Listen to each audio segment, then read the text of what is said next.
नमस्कार मेरे इतिहास प्रेमियों। आज हम लोग भारतीय प्रागैतिहासिक काल के उन सभी महत्वपूर्ण क्वेश्चन को इस वीडियो में पढ़ेंगे। दोस्तों, आप जो भी एग्जाम की इतिहास की तैयारी कर रहे हैं दोस्तों, टीजीटी, पीजीटी, असिस्टेंट प्रोफेसर, इनमें आने वाले वो सारे प्रत्येक क्वेश्चन को मल्टीपल चॉइस क्वेश्चन के रूप में इसमें शामिल किया गया है। दोस्तों, प्रत्येक क्वेश्चन की व्याख्या के साथ हम क्वेश्चन को पढ़ेंगे और उनको समझने की कोशिश करेंगे। चलिए दोस्तों, वीडियो को प्रारंभ करते हैं। वीडियो को बहुत ध्यान से देखिएगा, आपको बहुत से इंपॉर्टेंट क्वेश्चन मिलेंगे दोस्तों। चलिए प्रथम क्वेश्चन हम लोग पढ़ते हैं साथियों। पहला क्वेश्चन आप देखिए, स्क्रीन पर आपको दिख रहा है दोस्तों। पढ़ते हैं। दिया गया है कि प्रागैतिहासिक काल के अध्ययन का विषय क्या है। ध्यान दीजिए दोस्तों, प्रागैतिहासिक काल के अध्ययन का विषय क्या है, तो आप याद रखिए विकल्प ए में है दोस्तों, साक्षर समाजों का इतिहास, निरक्षर समाजों का इतिहास, सी सभ्य समाजों का इतिहास और नगरीय समाजों का इतिहास। दोस्तों याद रखिए, प्रागैतिहासिक काल के मानव वो निरक्षर समाजों का इतिहास, विकल्प बी इसमें सही है साथियों। प्रागैतिहासिक काल के बारे में हम लोग जान लेते हैं दोस्तों, वह इतिहास जो पुरातात्विक साक्ष्यों पर लिखा गया है। याद रखें दोस्तों, प्रागैतिहासिक इतिहास जो पुरातात्विक साक्ष्यों पर लिखा गया है। पूरा का पूरा इतिहास था दोस्तों, याद रखिए, पूरा का पूरा इतिहास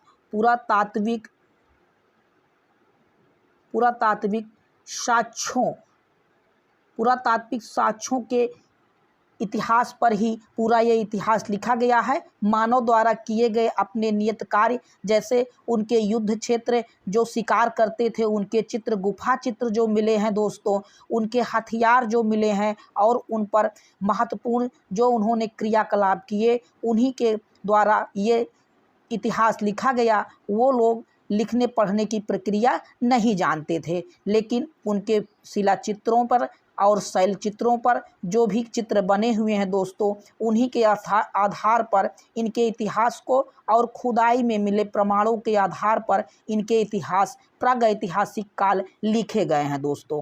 आगे इनमें इम्पोर्टेंट बातें अगर आप ध्यान दें साथियों, तो इम्पोर्टेंट बातें ये है कि इतिहास को 3 भागों में बांटा गया। ध्यान दीजिए साथियों, अभी आप लोग पढ़ते हैं प्राचीन, आधुनिक और मिडिल, इन 3 इतिहासों को, माध्यमिक, इन 3 इतिहासों को पढ़ते हैं। लेकिन अगर आप ये ध्यान देंगे साथियों कि साक्षर और निरक्षरता या लिखित साक्ष्य के, या उन्होंने जो लिखने की प्रक्रिया के अनुसार इतिहास को 3 भागों में बांटा गया है। तो पहला भाग अगर आप ध्यान दें साथियों, तो पहला भाग ये है कि उन्होंने एक प्रागैतिहासिक काल, ध्यान दीजिए साथियों, प्रागैतिहासिक काल का समय जिसमें मानव पढ़ना नहीं जानता था। ध्यान दीजिए दोस्तों, पढ़ना नहीं जानता था, लिखना नहीं जानता था, और वो अपने भोजन के लिए, उसका एकमात्र लक्ष्य था साथियों भोजन प्राप्त करना, और भोजन प्राप्त करने के लक्ष्य में वो इधर उधर भटकता रहता था, और उसका जीवन अस्थायी जीवन नहीं था, एक स्थान पर भोजन वो अपना इकट्ठा करता था। अगर आप आद्य ऐतिहासिक काल का देखेंगे दोस्तों, तो इस काल के मानव को पढ़ना लिखना ज्ञान था। याद रखें दोस्तों, ये पढ़ना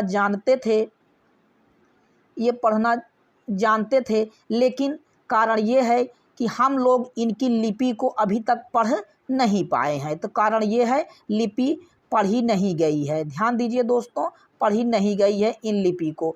अब इसमें अगर कौन सा काल आता है, तो ध्यान दीजिए दोस्तों कि महत्वपूर्ण, अगर आप ये ध्यान देते हैं दोस्तों कि सिंधु, ध्यान दीजिए दोस्तों, सिंधु सभ्यता, सिंधु लिपि आप याद रखें दोस्तों, सिंधु लिपि वास्त्रोभेतन शैली या गौमूत्रिका शैली में लिखा गया है साथियों। इसको अभी तक भारतीय मानव ने पढ़ा नहीं है। ध्यान दीजिए दोस्तों, ये अभी पढ़ी नहीं गई है। तो सिंधु सभ्यता की जो लिपि थी साथियों, अभी तक पढ़ी नहीं गई है। और अगर आप देखेंगे ऐतिहासिक काल में, तो ऐतिहासिक काल के मानव की जो भी लिपि रही हैं दोस्तों, उनको पढ़ा जा चुका है। तो ये प्रागैतिहासिक काल, आद्य ऐतिहासिक काल और ऐतिहासिक काल, इन 3 भागों में बांटा गया है। इस बात को आप याद रखें साथियों। अगला इसमें इम्पोर्टेंट बातें अगर आप यहाँ ध्यान दें दोस्तों, प्रागैतिहासिक काल को 3 भागों में बांटा गया है साथियों, पूरा पाषाण काल, मध्य पाषाण काल और नवपाषाण काल। अब ध्यान दीजिए दोस्तों, पूरा पाषाण काल का समय सीमा अगर आप याद रखें दोस्तों, तो पूरा पाषाण काल का मतलब होता है पैलियोलिथिक एज। ध्यान दीजिए दोस्तों, इसका होता है पैलियोलिथिक एज। ठीक है दोस्तों, इसका अगर आप समय देखेंगे साथियों, तो इसका समय 25 लाख, याद रखें साथियों, 25 लाख से 10,000 तक इसका समय पता चला है पूरा पाषाण काल का। अगर आप मध्य पाषाण का इसको नोट कर लें साथियों, तो हम लोग आगे देखते हैं मध्य पाषाण काल के मानव का दोस्तों। मध्य पाषाण काल के मानव को दोस्तों मीजोलिथिक कहा जाता है, मीसोलिथिक एज। ठीक है दोस्तों, इस काल का समय दोस्तों 8,000, ध्यान दीजिए 8,000 से 4,000 BC तक इसका समय मीजोलिथिक मध्य पाषाण काल का माना जाता है साथियों। अगर नवपाषाण का आप देखेंगे साथियों, तो नवपाषाण का नियोलिथिक NEO नियोलिथिक एज इसे माना जाता है दोस्तों। इसका समय काल 9,000 से लेकर 1,000 तक, 1,000 BC तक इसका समय माना जाता है साथियों। तो अब ये आप ध्यान रखें, कुछ इंपॉर्टेंट क्वेश्चन इसमें है जिनको हम लोग पढ़ लेते हैं साथियों। आप याद रखें कि पूरा प्रागैतिहासिक पुरातत्व के जनक किसे कहा जाता है, तो याद रखें साथियों, इंपॉर्टेंट बात है कि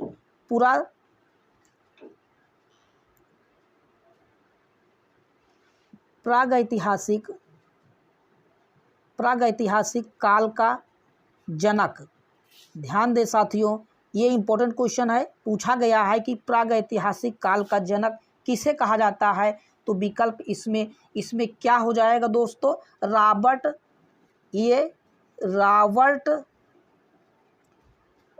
रॉबर्ट ब्रूस फुट।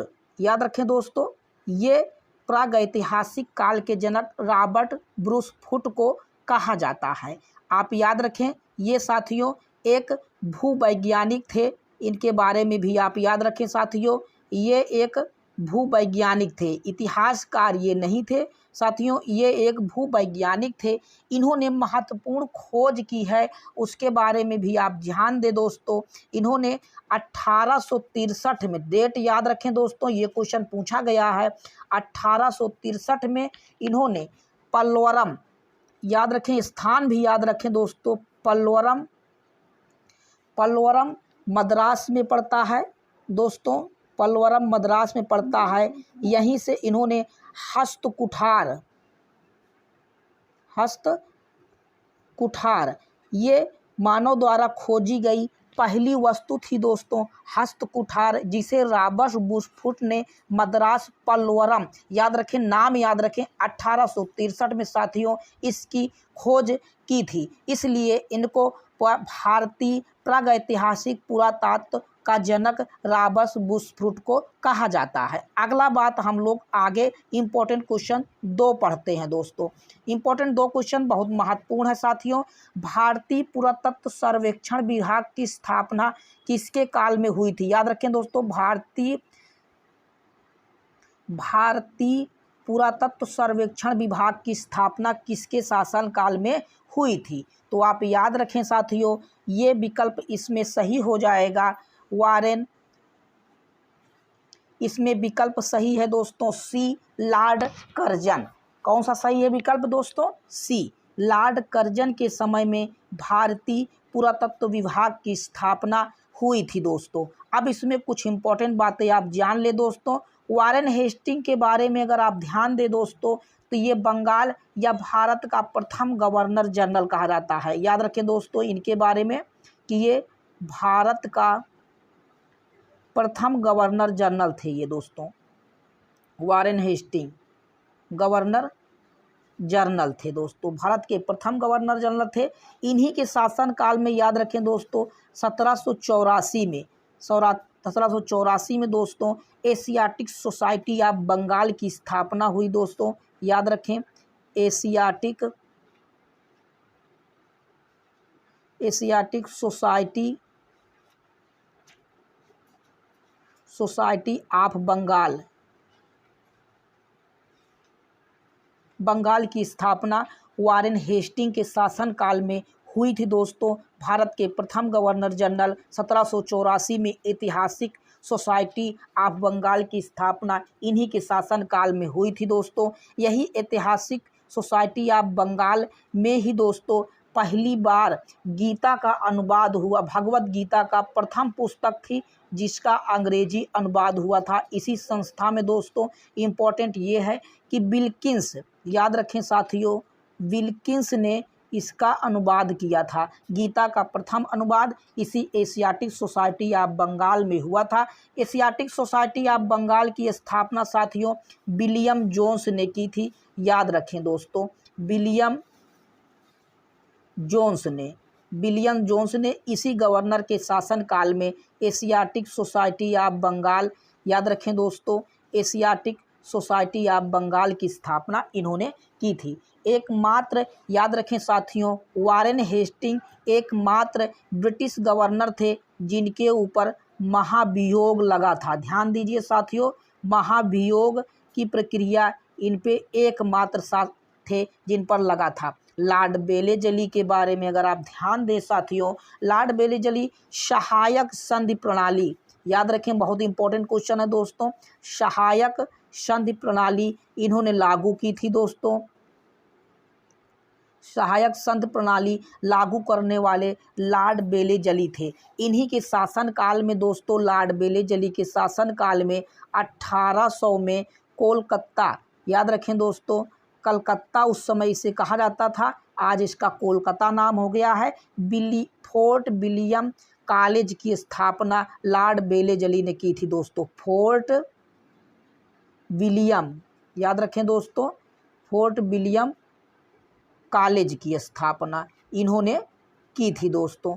तो फोर्ट विलियम कॉलेज की स्थापना लॉर्ड बेलेजली के समय पर हुई थी। सहायक संधि प्रणाली आप याद रखें साथियों, लॉर्ड बेलेजली ने प्रारंभ किया था। इनके बारे में इम्पोर्टेंट बातें अगर आप याद रखें साथियों, तो लॉर्ड कर्जन के समय पे इम्पोर्टेंट बातें अगर आप ध्यान दें दोस्तों, लॉर्ड कर्जन, इन्हीं के शासनकाल में दोस्तों भारतीय पुरातत्व विभाग सर्वेक्षण की स्थापना हुई थी। ये दोस्तों कब हुई थी, तो याद रखें 1904 में लॉर्ड कर्जन के समय पर स्थापना इसकी हुई थी। इनके बारे में महत्वपूर्ण घटना 1905 में घटित हुई दोस्तों, याद रखें ये डेट आप याद रखें।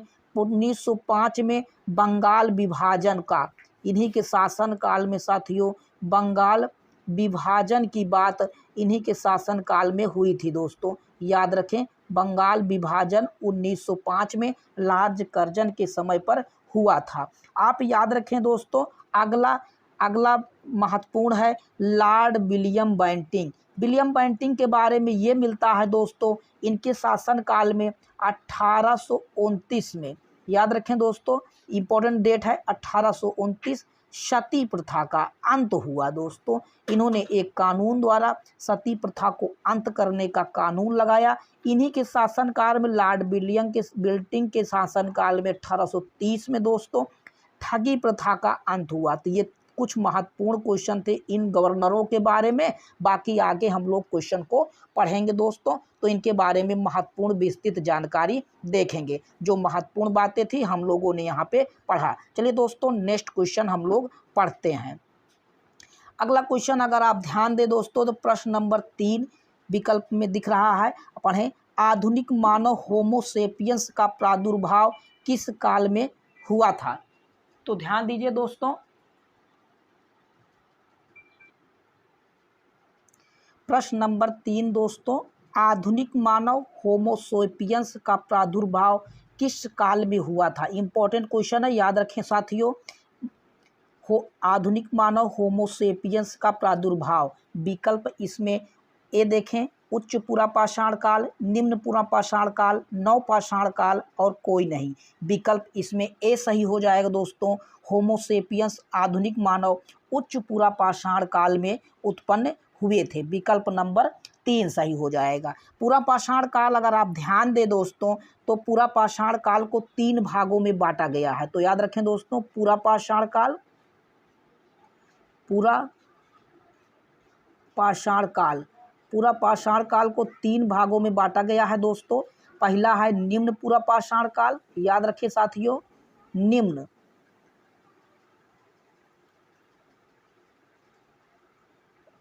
पूरा पाषाण काल। दूसरा है दोस्तों मध्य पूरा पाषाण काल और तीसरा है दोस्तों उच्च पूरा पाषाण काल। तो ये सारी चीज़ें, ये 3 भागों में पूरा पाषाण काल को बांटा गया है।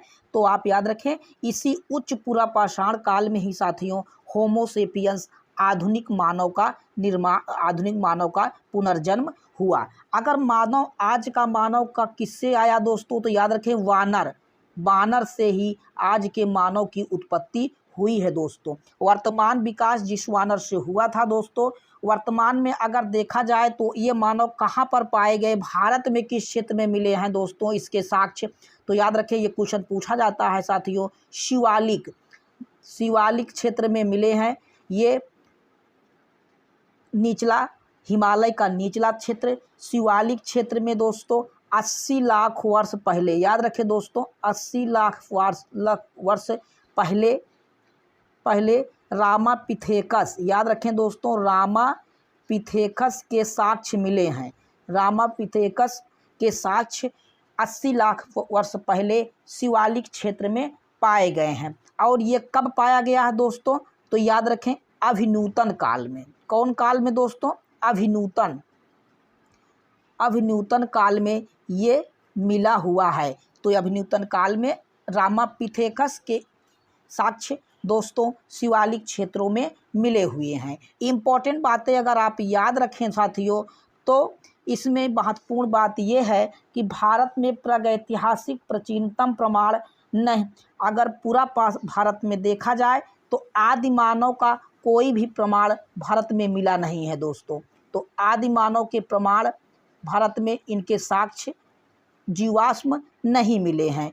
तो आदि मानव के साथ दोस्तों जीवाश्म भारत में नहीं मिले हैं। याद रखें दोस्तों, जीवाश्म नहीं मिले हैं। इनके रामापिथेकस के कुछ साक्ष्य मिले थे, लेकिन जीवाश्म नहीं मिले हैं। मानव, अगर इसमें आप ध्यान देंगे दोस्तों, तो भारतीय प्रागैतिहासिक काल में एक स्थान है दोस्तों हथनौरा, याद रखें दोस्तों, हथनौरा, ये नाम याद रखें दोस्तों, क्वेश्चन इस पे पूछा गया है।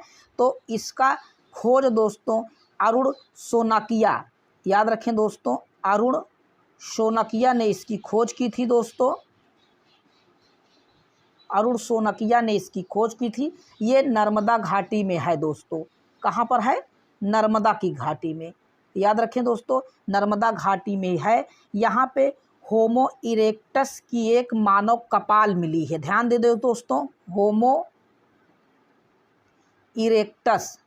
होमो इरेक्टस की एक कपाल इस स्थान से दोस्तों मिली हुई है, हथनौरा नर्मदा घाटी में। अरुण शोनकिया ने इसकी खोज की थी, इस बात को भी आप याद रखें दोस्तों। टाइम कब था, ये 1982 का समय था दोस्तों, जब इन्होंने हथनौरा नर्मदा घाटी से अरुण शोनकिया ने होमो इरेक्टस की खोज की है, एक कपाल की खोज की है, इस बात को भी आप याद रखें दोस्तों। चलिए दोस्तों, नेक्स्ट क्वेश्चन हम लोग पढ़ते हैं, इनमें इंपॉर्टेंट बातें आपने जान ली है। महत्वपूर्ण अगला क्वेश्चन देखते हैं, प्रश्न नंबर 4 दोस्तों, निम्नलिखित में से किसे फलक संस्कृति कहा जाता है। याद रखें साथियों, ये क्वेश्चन कई बार पूछा गया है, तो ये एग्जामों में पूछा गया है। जैसे ये क्वेश्चन, इसके पहले दोस्तों पीजीटी प्रवक्ता उत्तर प्रदेश में ये क्वेश्चन पूछा गया था, तो याद रखें इसको, इसीलिए इसमें डाला गया है। तो आप याद रखें, निम्नलिखित में से किसे फलक संस्कृति कहा जाता है। याद रखें साथियों, तो निम्न पूरा पाषाणकालीन संस्कृति, मध्य पूरा पाषाणकालीन संस्कृति, उच्च पूरा पाषाणकालीन संस्कृति और हड़प्पा संस्कृति। तो विकल्प इसमें सही हो जाएगा दोस्तों बी, मध्य पूरा पाषाण कालीन संस्कृति को फलक संस्कृति कहा जाता है। इनमें इंपॉर्टेंट बातें अगर आप याद रखें साथियों, निम्न पूरा पाषाण कालीन संस्कृति को दोस्तों चापर चापिंग संस्कृति कहा जाता है। ध्यान दे दोस्तों, चापर चापिंग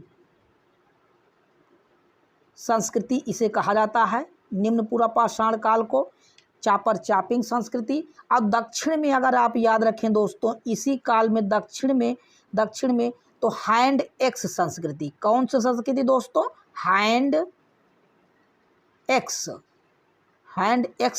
संस्कृति। दक्षिण में इसे हैंड एक्स संस्कृति कहा गया और उत्तर भारत में चापर चापिंग संस्कृति निम्न पूरा पाषाण कालीन संस्कृति को कहा गया। अगर इसको आप नोट कर लें साथियों, तो हम मध्य पूरा पाषाण काल को स्क्रीनशॉट ले लें। अब इसमें देखिए दोस्तों, अगर आप ध्यान देंगे मध्य पूरा पाषाण काल को, तो आप याद रखें फलक संस्कृति इसे कहा गया। मध्य पूरा पाषाण काल को साथियों फलक संस्कृति। कौन सी संस्कृति साथियों? फलक संस्कृति। ये क्वेश्चन पूछा गया है। अगर उच्च पूरा पाषाण काल को आप देखेंगे साथियों, तो इसे क्या कहा गया? उच्च पूरा पाषाण काल का दोस्तों व्लेड संस्कृति। कौन सी संस्कृति साथियों? व्लेड संस्कृति। तो इन तीनों काल को, ये पूरा पाषाण काल के तीनों काल थे दोस्तों, निम्न पूरा पाषाण काल, मध्य पूरा पाषाण काल, उच्च पूरा पाषाण काल, और इनके अलग अलग नाम से पुकारा जाता है दोस्तों। निम्न पूरा पाषाण काल को चापर चापिंग पेबुल संस्कृति, मध्य पूरा पाषाण काल को फलक संस्कृति, उच्च पूरा पाषाण काल को ब्लेड संस्कृति ये कहा जाता है। इस बात को भी आप याद रखें साथियों। अगला क्वेश्चन हम लोग पढ़ते हैं दोस्तों। अगला क्वेश्चन है दोस्तों 5 नंबर का क्वेश्चन, याद रखें। निम्नलिखित में से किस स्थान से गर्त निवास का पुरातात्विक साक्ष्य मिला है? याद रखें साथियों, गर्त निवास के पुरातात्विक साक्ष्य मिले हुए हैं। गर्त निवास का मतलब होता है गड्ढा घर। याद रखें दोस्तों, गड्ढा घर की इसमें बात की गई है। गड्ढा खोदकर उसके अंदर जो घर बनाए जाते थे उन्हीं को गड्ढा घर्त या गर्त निवास कहा जाता है। ये किस स्थान से प्राप्त हुए हैं? राजस्थान, कश्मीर, बिहार या मध्य प्रदेश? विकल्प इसमें बी सही हो जाएगा दोस्तों, मध्य कश्मीर। कश्मीर से दोस्तों गर्तवास या गड्ढा आवास मिले हुए हैं दोस्तों। याद रखें, गड्ढा आवास के प्रमाण यहीं से मिले हैं साथियों। गड्ढा आवास दो स्थान यहाँ से मिले हैं। आप याद रखें सस्ती, वो 2 स्थानों के नाम क्या है कश्मीर में, जिनका नाम है दोस्तों बुर्ज होम। याद रखें दोस्तों, ये नाम आप याद रखें, बुर्ज होम। और दूसरा क्या है दोस्तों? गुफक राल। कौन है दोस्तों? गुफक राल। इन 3 स्थानों से दोस्तों ये गर्त निवास या गड्ढा आवास मिले हुए हैं दोस्तों। आप याद रखें, ये नवपाषाण कालीन स्थल हैं। याद रखें दोस्तों, कौन से स्थल है ये? तो नवपाषाण कालीन स्थल, नवपाषाण काल के ये स्थल हैं दोस्तों। यहीं से गड्ढा आवास या बुर्ज होम और गुफक राल 2 स्थान हैं जिनसे ये पाए गए हैं। इसमें इंपॉर्टेंट बातें एक और है दोस्तों कि बुर्ज होम से, याद रखें साथियों, बुर्ज होम से एक क्वेश्चन और पूछा जाता है, तो कई बार ये पूछा गया है। तो बुर्ज होम से कुत्ते को मानव के साथ दफनाने का प्रमाण, मानव के साथ दोस्तों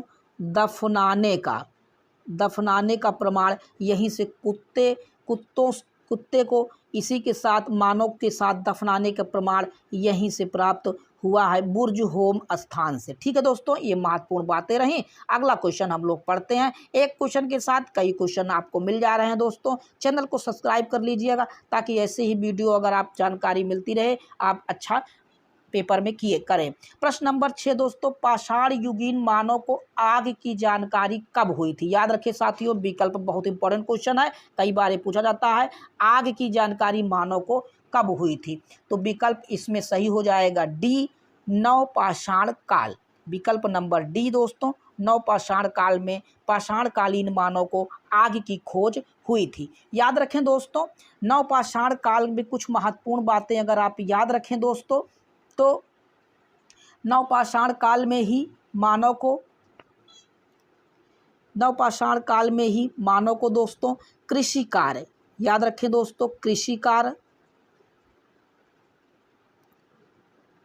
कार्य, पशुओं को पालना, नवपाषाण काल में ध्यान दीजिए दोस्तों, पशुओं को पालना और चाक द्वारा मृतभांड बनाना।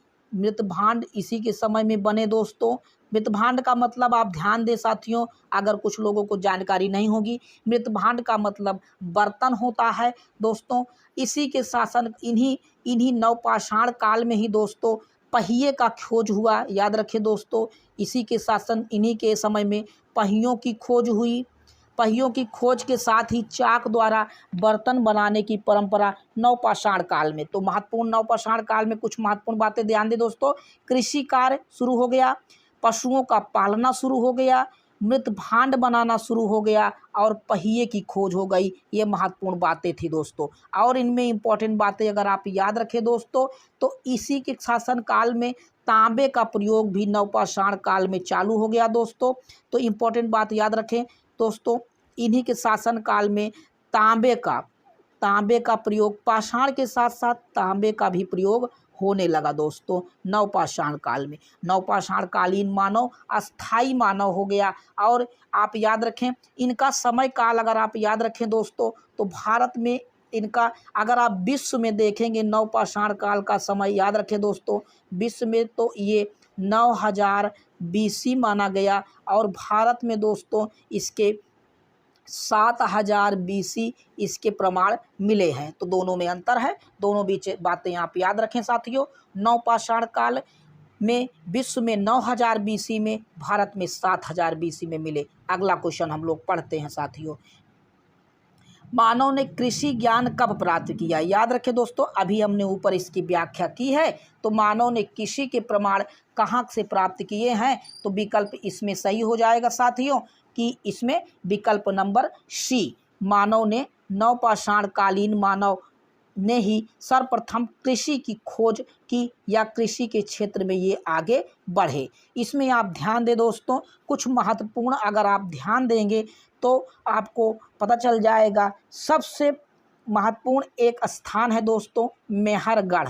याद रखें दोस्तों, कृषि के क्षेत्र में महत्वपूर्ण स्थान है दोस्तों एक मेहरगढ़। याद रखें, इस नाम को याद रखें दोस्तों, मेहरगढ़।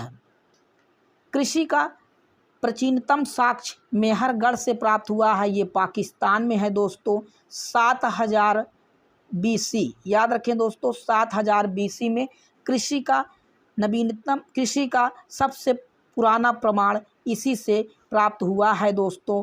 कृषि का सबसे पुराना प्रमाण, कृषि का प्राचीनतम प्रमाण, याद रखें दोस्तों, प्राचीनतम प्रमाण कृषि का मेहरगढ़ से प्राप्त हुआ है। यहीं से गेहूं और जौ की खेती, याद रखें दोस्तों, यहाँ से किस खेती का प्रमाण प्राप्त हुआ है? तो गेहूं और जौ, दो फसलें यहाँ से प्राप्त हुई हैं, गेहूं और जौ, 7000 BC में। एक इम्पॉर्टेंट बात याद रखें दोस्तों, इसको आप नोट कर लें मेहरगढ़ से। और इसमें एक इम्पॉर्टेंट बात याद रखें, बाद में दोस्तों भारत में एक स्थान खोज हुआ जिसका नाम है लहुरा देव। लहुरा देव अगर विकल्प रहेगा तो पहला नंबर आप इसको लगाएंगे दोस्तों। लहुरा देव अगर आप याद रखें दोस्तों, यूपी में इसकी खोज हुई। लहुरा देव संत कबीर नगर में, कहाँ हुआ दोस्तों? संत कबीर नगर में लहुरा देव की खोज हुई, संत कबीर नगर में इसकी खोज हुई दोस्तों। इसमें आप याद रखें दोस्तों, यहाँ से 8000 या 9000, याद रखें दोस्तों, 9000 BC के कृषि के प्रमाण हमें प्राप्त हुए। 9000 BC में कृषि के प्रमाण लहुरा देव से प्राप्त हुए हैं दोस्तों। यहाँ से प्राचीनतम खेती चावल की थी। किसकी थी दोस्तों? चावल की खेती। अगर विकल्प में मेहरगढ़ के पहले लहुरा देव दिया रहेगा तो आप कृषि का प्राचीनतम प्रमाण लहुरा देव से प्राप्त हुआ, ये विकल्प आप टिक कर देंगे दोस्तों। चलिए आगे हम लोग इनमें और इम्पॉर्टेंट बातें आप ध्यान देते हैं दोस्तों। महत्वपूर्ण इम्पॉर्टेंट बातें अगर आप याद रखें दोस्तों, तो कोल्डिहुआ एक स्थान है दोस्तों, खोजा गया है बाद में, कोल्डिहिवा, अगर आप विकल्प में कोल्डिहिवा रहे दोस्तों, ये गंगा घाटी, गंगा या बेलन घाटी में इसकी खोज हुई दोस्तों। गंगा की सहायक नदी बेलन घाटी में इसकी खोज हुई दोस्तों। यहाँ से तीनों संस्कृति मिले हैं दोस्तों, 3 संस्कृति के प्रमाण यहाँ से मिले हैं। एक नवपाषाण काल, एक ताम्रपाषाण काल और एक दोस्तों लौह पाषाण काल। ये 3 संस्कृति के क्षेत्र यहाँ से मिले हैं दोस्तों। 6000 BC, याद रखें साथियों, 6000 BC में यहाँ से धान के प्रमाण, याद रखिए दोस्तों, धान उगाने के प्रमाण यहाँ पे मिले हुए हैं। ये विश्व का प्रथम प्रमाण है दोस्तों, विश्व का प्रथम प्रमाण, याद रखें साथियों, ये क्वेश्चन इंपॉर्टेंट है। विश्व का प्रथम प्रमाण यहीं से प्राप्त हुआ है दोस्तों, धान के खेत का, यहीं से धान की खेती कोल्डिहिवा से प्राप्त हुआ है। आगे और इसमें ये सारे क्वेश्चन आप याद रखें, इन सारे क्वेश्चन से क्वेश्चन पूछे जाते हैं दोस्तों। और इम्पोर्टेंट बात इसको नोट कर लें। आगे हम लोग कोल्डिहिवा के बाद चोपनी मांडो के बारे में पढ़ लेते हैं दोस्तों। चोपनी मांडो अगला है दोस्तों, एक विकल्प में याद रखें, चोपनी मांडो। चोपनी मांडो के बारे में ये मिलता है दोस्तों, ये पाक क्षेत्र में, इसमें मृत भांड बनाने का विश्व में प्रथम स्थान, याद रखें दोस्तों, मृत भांड बनाने का, इस स्थान से मृत भांड बनाने का प्राचीनतम साक्ष्य यहीं से मिला है दोस्तों। मृत भांड बनाने का प्राचीनतम साक्ष्य चोपनी मांडो से मिला है। मृत भांड का मतलब याद रखें साथियों, बर्तन, बर्तन बनाने का प्राचीनतम, अगर क्वेश्चन पूछे कि बर्तन बनाने के या मृत भांड बनाने के प्राचीनतम साक्ष्य कहाँ से मिले हैं, तो आप विकल्प क्या लगा देंगे दोस्तों, चोपनी मांडो। तो ये महत्वपूर्ण क्वेश्चन थे। आगे हम लोग एक महत्वपूर्ण एक स्थान और है, इसको नोट कर लें दोस्तों। चोपनी मांडो से प्राचीनतम प्रमाण मृत भांड बनाने के मिले हैं। अगला है दोस्तों आदमगढ़, याद रखें, एक इम्पोर्टेंट क्वेश्चन और है दोस्तों, इसका नाम भी आप याद रखें। एक है दोस्तों आदमगढ़, कौन है दोस्तों, आदमगढ़। यहाँ से क्या मिला है साथियों, याद रखें, आदमगढ़ से ये मध्य प्रदेश में इसका खोज हुआ दोस्तों, आदमगढ़ का। इसमें पशुपालन के प्राचीनतम प्रमाण यहाँ से मिले हैं। क्या दिए हैं दोस्तों, पशुपालन के प्राचीनतम प्रमाण यहीं से मिले हैं दोस्तों। प्राचीनतम प्रमाण पशुपालन के आदमगढ़ से मिले हैं। मानव द्वारा सबसे पहले किसी पशु का एक क्वेश्चन पूछा जाता है दोस्तों, मानव ने सर्वप्रथम किस जानवर को पालतू बनाया, तो याद रखिए साथियों, वो कुत्ता था। क्या था दोस्तों, कुत्ता था जिसको मानव ने सर्वप्रथम पशु को अपना पालतू जानवर बनाया। आदमगढ़ से पशुपालन के प्राचीनतम साक्ष्य मिले हैं दोस्तों। अगला क्वेश्चन हम लोग नेक्स्ट क्वेश्चन पढ़ते हैं दोस्तों। ये सारे क्वेश्चन आपके आने वाले एग्जाम के लिए एक में कई क्वेश्चन शामिल किए गए हैं। इंपॉर्टेंट क्वेश्चन अगला है दोस्तों, प्रश्न नंबर 8, राख के टीले, याद रखें दोस्तों, राख के टीले किस क्षेत्र के नवपाषाणकालीन संस्कृति से संबंधित है, तो याद रखें दोस्तों, ये किस क्षेत्र से संबंधित है, राख के टीले। तो राख के टीले पूर्वी भारत, दक्षिण भारत, विंध्य क्षेत्र और कश्मीर क्षेत्र। विकल्प इसमें सही हो जाएगा साथियों 8वें में बी, दक्षिण क्षेत्र से। याद रखें साथियों, दक्षिण से राख के टीले के प्रमाण मिले हुए हैं। राख के टीले के प्रमाण 3 स्थानों से प्राप्त हुए हैं। कभी कभी ये क्वेश्चन पूछ लेता है, तो वो 3 स्थान कौन से हैं दोस्तों, तो आप याद रखें, उतनूर, कौन सा स्थान है दोस्तों, उतनूर है पहला। कुटेगल, कौन सा है दोस्तों, कोटेकल है दोस्तों दूसरा स्थान। तीसरा स्थान है दोस्तों कुपगल, ये प्राप्त हुए हैं। राख के टीले के प्रमाण यहीं से 3 स्थानों से राख के टीले के प्रमाण हुए हैं। राख के टीले में ये होता था दोस्तों, पशुओं के जो अवशेष थे उन्हें एक स्थान पर इकट्ठा करते थे, गोबर को, और जब वो एक समय के साथ काफ़ी इकट्ठा हो जाते थे तो वो उनको जला दिए जाते थे। तो वही राख के टीले के रूप में आज नवपाषाणकालीन संस्कृति दक्षिण भारत से मिलती है और कहीं भारत के क्षेत्र में नहीं पाई गई है। नेक्स्ट क्वेश्चन हम लोग पढ़ते हैं साथियों। अगला क्वेश्चन है दोस्तों, निम्न स्थानों में से कौन सा प्रागैतिहासिक चित्रकला के लिए प्रसिद्ध है। याद रखें दोस्तों, प्रागैतिहासिक चित्रकला के बारे में ये पूछा है। तो विकल्प 1 बाघ, अजंता, अमरावती और भीमबेटका। तो विकल्प इसमें सही हो जाएगा 9वें में 2 डी दोस्तों, भीमबेटका। भीमबेटका से प्रागैतिहासिक कालीन चित्रकला के प्रमाण आपको मिले हुए मिलेंगे दोस्तों। मध्य पाषाण कालीन शैल चित्र भीमबेटका मध्य प्रदेश से प्राप्त हुआ है। भीमबेटका के बारे में अगर आप याद रखें दोस्तों, तो ये मध्य प्रदेश में है। कहाँ पर है दोस्तों? मध्य प्रदेश में। यहाँ से भीमबेटका से ही शैल चित्र मध्य पाषाण कालीन शैल चित्र मिले हुए हैं दोस्तों। याद रखें, मध्य पाषाण काल के चित्र यहाँ से प्राप्त हुए हैं दोस्तों। यहीं से ये काफ़ी महत्वपूर्ण चित्र, वास्तविक चित्र मध्य पाषाण काल से, और ये तीनों ऐतिहासिक चित्र और इसमें भीमबेटका से मिले हैं। चलिए दोस्तों अगला क्वेश्चन पढ़ते हैं। अगला क्वेश्चन है दोस्तों 10 ताम्रपाषाण युग की अवधि कब से कब मानी जाती है। याद रखें दोस्तों, इंपॉर्टेंट है, ताम्रपाषाण युग कब से कब मानी जाती है।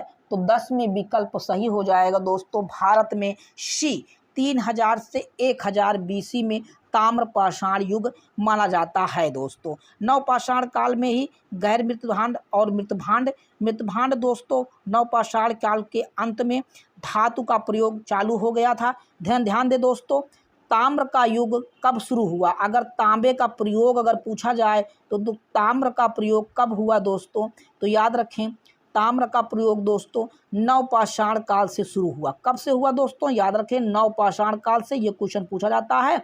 तो नवपाषाण काल से ताम्र का प्रयोग चालू हो जाता है। ठीक है दोस्तों, तांबे का पहली बार अगर मानव ने सर्वप्रथम किस धातु का प्रयोग किया था, क्वेश्चन पूछा जाए दोस्तों, तो सर्वप्रथम मानव ने दोस्तों कौन सी धातु का प्रयोग किया था, तो वो थी दोस्तों तांबा। याद रखें दोस्तों, तांबा था जिसको मानव ने सर्वप्रथम प्रयोग किया था। ये भी क्वेश्चन कई बार पूछा जाता है। ताम्रपाषाण कालीन संस्कृति को कैल्कियोलिथिक कल्चर भी बोला जाता है दोस्तों। आगे हम लोग इंपॉर्टेंट बातें ध्यान देते हैं। इसमें 2 क्वेश्चन आप याद रखें। ताम्रपाषाण कालीन संस्कृति दोस्तों 3000 से 1000 BC। तांबे का प्रयोग नवपाषाण काल में हुआ। सर्वप्रथम मानव ने किस धातु का प्रयोग किया, क्वेश्चन पूछे तो तांबा आप टिक करके चले आइएगा दोस्तों, क्वेश्चन सही हो जाएगा। अगला क्वेश्चन हम लोग पढ़ते हैं। नेक्स्ट क्वेश्चन है दोस्तों, मानव जैसी प्राणी अथवा आदिम होमोनिड्स सबसे पहले किस महाद्वीप में पाए गए। तो विकल्प याद रखें दोस्तों, इसमें पूछा गया है मानव जैसी प्राणी विकल्प कहाँ से मिले हुए हैं। तो इसमें विकल्प 11 वाले में विकल्प एशिया, अफ्रीका, यूरोप और अमेरिका। तो किस महाद्वीप में मानव जैसी और आदिम होमोनिड सबसे पहले मिले, तो वो महाद्वीप है दोस्तों विकल्प नंबर डी, अफ्रीका महाद्वीप में। ये मानव का उद्विकास किससे हुआ दोस्तों, कुछ महत्वपूर्ण क्वेश्चन आप याद रखें दोस्तों। मानव का उद्विकास किस से हुआ है, तो याद रखें दोस्तों मानव का उद्विकास वानर से हुआ है। किससे हुआ है साथियों? वानर से। मानव का उद्विकास वानर से हुआ है। इसमें देखेंगे उत्पन्न कब हुए दोस्तों, तो अभिनूतन काल में सर्वप्रथम मानव उत्पन्न हुआ। किस काल में दोस्तों? अभिनूतन काल। ये अगर क्वेश्चन पूछा जाए तो मानव सर्वप्रथम अभिनूतन काल में ही उत्पन्न हुआ था। अगर आप ध्यान दें पुरापाषाण काल के मानव के अस्थिपंजर भारत में नहीं मिले हैं, इस बात को भी आप याद रखें दोस्तों। पुरापाषाण काल के मानव के अस्थिपंजर भारत से नहीं मिले हैं। चलिए दोस्तों नेक्स्ट क्वेश्चन हम लोग पढ़ते हैं। अगला क्वेश्चन अगर आप ध्यान दें दोस्तों, तो निम्नलिखित में से किस गुफा से पुरापाषाण कालीन मानव के शैल चित्र या आवास गृह दोनों प्राप्त हुए हैं। ध्यान दो दोस्तों, शैल चित्र और आवास गृह दोनों अगर प्राप्त हुए हैं तो वह ये भी दोस्तों भीमबेटका से प्राप्त हुए हैं। मध्य प्रदेश के भीमबेटका के स्थान से पुरापाषाण कालीन मानव के शैल चित्र और आवास गृह दोनों प्राप्त हुए हैं दोस्तों। यहाँ पे 600 प्राचीन गुफाएं मिली हैं दोस्तों। इस स्थान से 600 गुफा के प्रमाण मिले हैं दोस्तों। शैलाश्रय यहाँ से मिला हुआ है। शैलाश्रय के चित्र भी यहाँ से मिले हैं दोस्तों। इसमें से एक याद रखें दोस्तों, यहाँ से निम्न पुरापाषाण काल से लेकर ऐतिहासिक पुरापाषाण काल के चित्र मिले हुए हैं दोस्तों। यहाँ पे अब याद रखें दोस्तों, निम्न पुरापाषाण काल से शुरू होकर ऐतिहासिक काल तक के प्रमाण यहाँ से मिले हैं दोस्तों। याद रखें दोस्तों, ऐतिहासिक काल तक के प्रमाण इस भीमबेटका की गुफा से प्राप्त हुए हैं। इसको आप याद रखें दोस्तों, इस पे क्वेश्चन आपको लगातार बनते रहते हैं, तो ये क्वेश्चन आप याद रखें। अगला क्वेश्चन हम लोग पढ़ते हैं दोस्तों। क्वेश्चन नंबर 13, अस्थि निर्मित मातृ देवी की प्रतिमा किस स्थान से प्राप्त हुई है? याद रखें दोस्तों, हड्डी से निर्मित मातृ देवी की प्रतिमा किस स्थान से प्राप्त हुई है? तो विकल्प 13 में सही हो जाएगा दोस्तों, हथनौर, लोहदा नाला, नरसिंहपुर, आदमगढ़। तो विकल्प नंबर इसमें सही हो जाएगा दोस्तों, लोहदा नाला।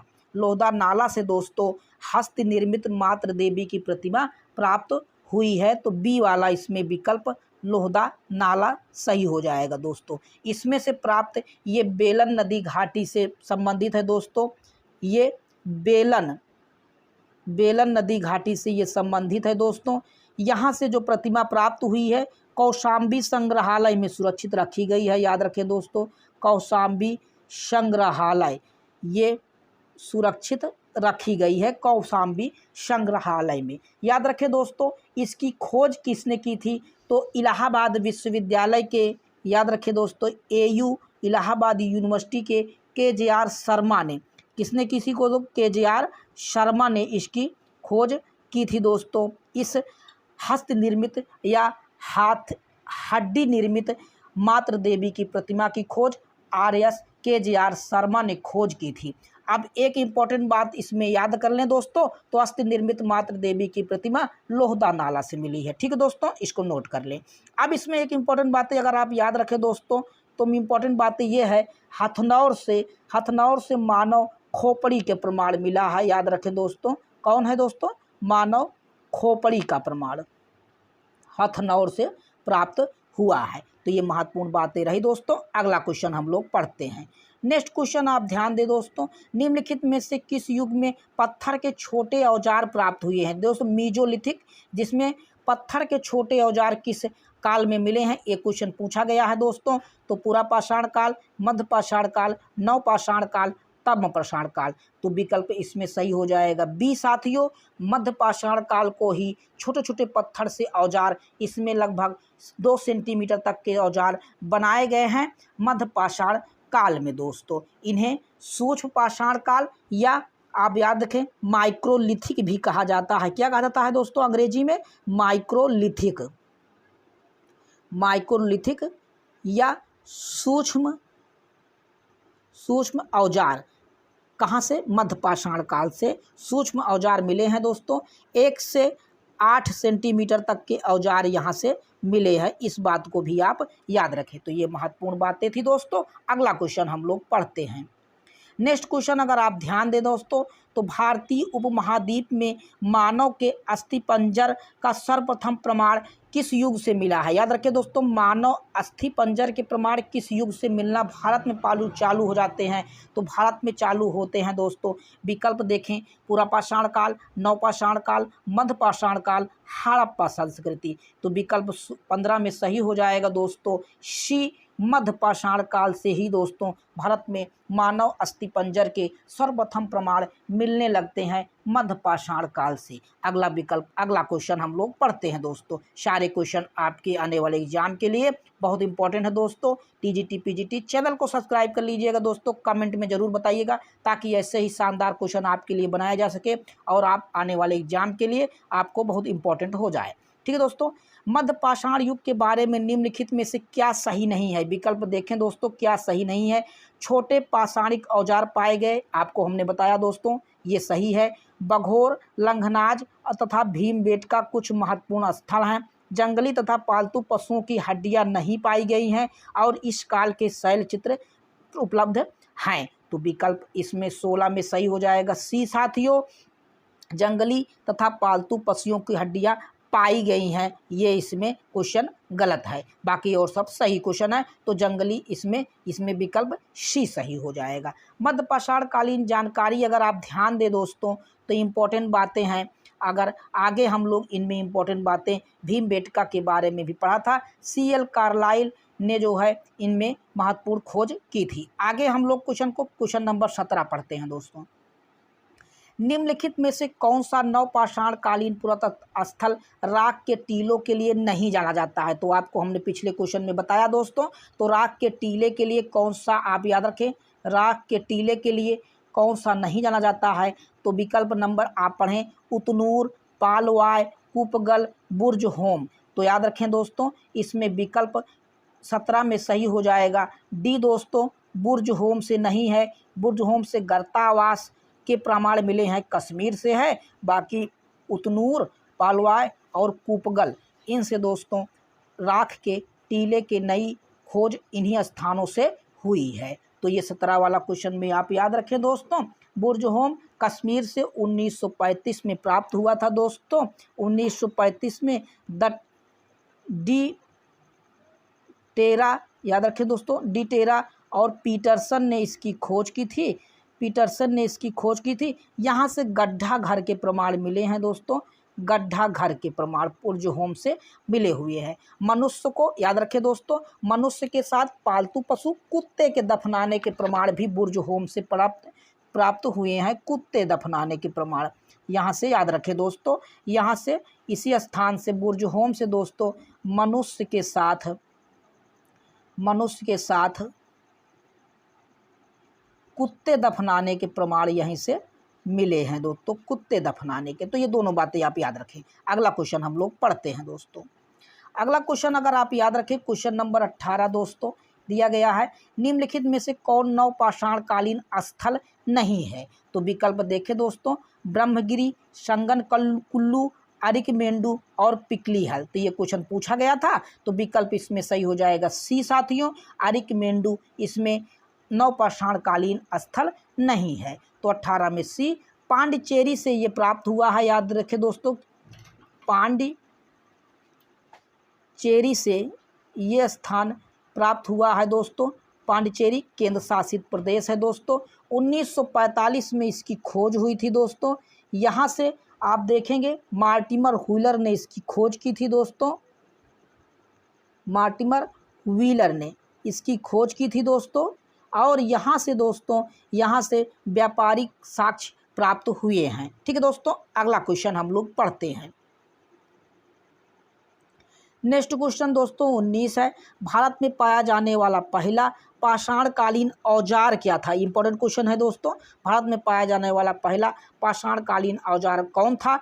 तो भेदक, हस्तकुठार, गड़ासा, तक्षणी। तो विकल्प इसमें बी सही हो जाएगा, हस्तकुठार दोस्तों। हस्तकुठार इसमें 20 इसमें प्राप्त हुए हैं दोस्तों। हस्तकुठार इसमें महत्वपूर्ण है, जो पहला मानव का औजार खोजा गया था। अगला क्वेश्चन हम लोग पढ़ते हैं दोस्तों।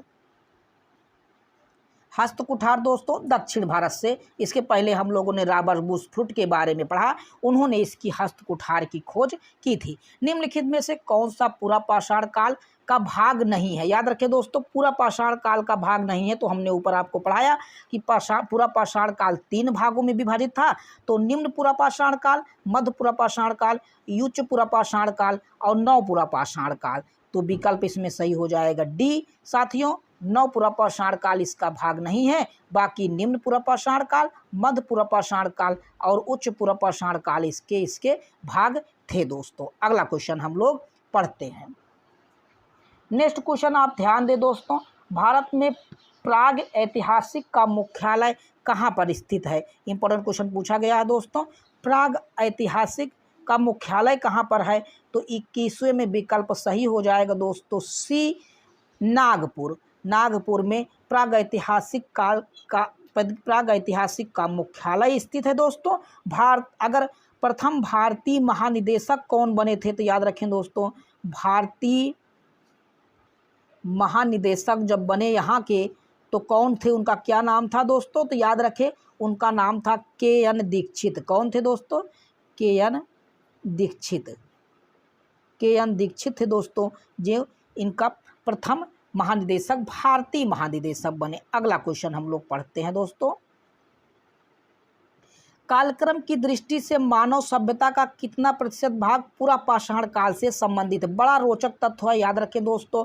कितना प्रतिशत भाग पूरा पाषाण काल से संबंधित है? तो विकल्प इसमें सही हो जाएगा 22 में दोस्तों, विकल्प सही है विकल्प नंबर बी। याद रखें दोस्तों, आज का इतिहास हम लोग जो पढ़ते हैं, प्राचीन, माध्यमिक और उसमें ऐतिहासिक काल के जितने भी साक्ष्य पढ़ते हैं दोस्तों, वो मात्र 0.001% है ऐतिहासिक काल। याद रखिए, जिसको हम लोग जिसको पढ़ते हैं वो इतना ही परसेंट है साथियों, बड़ा रोचक तथ्य है। और 99% भाग दोस्तों, याद रखें 99% भाग दोस्तों पूरा पाषाण काल का है दोस्तों। पूरा पाषाण काल का मानव जो था दोस्तों, वो 99% भागों में उसका इतिहास है दोस्तों। इस पे क्वेश्चन पूछे गए हैं। अगला क्वेश्चन पढ़ते हैं दोस्तों। 23 दोस्तों, याद रखें, पत्थर के औजार निर्माण का केंद्र कौन से स्थान से प्राप्त हुआ है? याद रखें दोस्तों, पत्थर के औजार निर्माण के केंद्र कौन से स्थान से प्राप्त हुआ है? तो विकल्प 23 में सही हो जाएगा डी दोस्तों, ईसामपुर। ईसामपुर से पुरातत्व बनाने का केंद्र मिला हुआ है। पूरा पाषाण काल पत्थर के औजार बनाने की केंद्र यहीं से ईसामपुर से मिला हुआ है। अगला क्वेश्चन पढ़ते हैं दोस्तों। भारत में पशुपालन के प्राचीनतम साक्ष्य कहाँ से मिले? अभी आपको हमने ऊपर बताया दोस्तों, पशुपालन के प्राचीनतम साक्ष्य कहाँ से मिले हैं? तो 24 में विकल्प सही हो जाएगा सी साथियों, दोनों। कहाँ से? आदमगढ़ और बघौर से पशुपालन के प्राचीनतम साक्ष्य मिले हुए हैं दोस्तों। पशुपालन के प्राचीनतम साक्ष्य साथियों नवपाषाण काल से शुरू हो जाता है। आप याद रखें, नवपाषाण कालीन ये दोनों स्थल आदमगढ़ मध्य प्रदेश, बघौर राजस्थान, इनसे पशुपालन के प्राचीनतम साक्ष्य मिले हुए हैं। अगला हम लोग 22 क्वेश्चन को पढ़ते हैं दोस्तों। 25 क्वेश्चन आप देखें दोस्तों, विश्व के प्राचीनतम मृतभांड बनाए जाने के, इसमें आप देखें 25 में विश्व के प्राचीनतम मृतभांड बनाए जाने के प्रमाण कहाँ से मिले हैं? प्राचीनतम मृतभांड बनाने जाने के प्रमाण हमने ऊपर आपको बताया था दोस्तों। अगर आपने ध्यान नहीं दिया होगा तो आप यहाँ भी पढ़ ले क्वेश्चन को। विश्व में प्राचीनतम मृतभांड बनाए जाने के प्रमाण विकल्प नंबर सी चोपनी मांडो हो जाएगा दोस्तों। चोपनी मांडो से विकल्प विश्व के प्राचीनतम मृतभांड बनाए जाने के प्रमाण मिले हैं। तो ये महत्वपूर्ण 25 प्रागैतिहासिक काल के क्वेश्चन रहे दोस्तों। आगे हम लोग अगले क्वेश्चन को हम लोग पढ़ने के लिए मिलेंगे दोस्तों। इनको आप याद कर ले। इनमें बहुत से क्वेश्चन आपको हमने बताया दोस्तों, जिन पे लगातार क्वेश्चन पूछे जाते हैं दोस्तों। चलिए दोस्तों, नेक्स्ट वीडियो में हम लोग अगले क्वेश्चन के बारे में जानकारी लेके मिलेंगे। चलिए, धन्यवाद।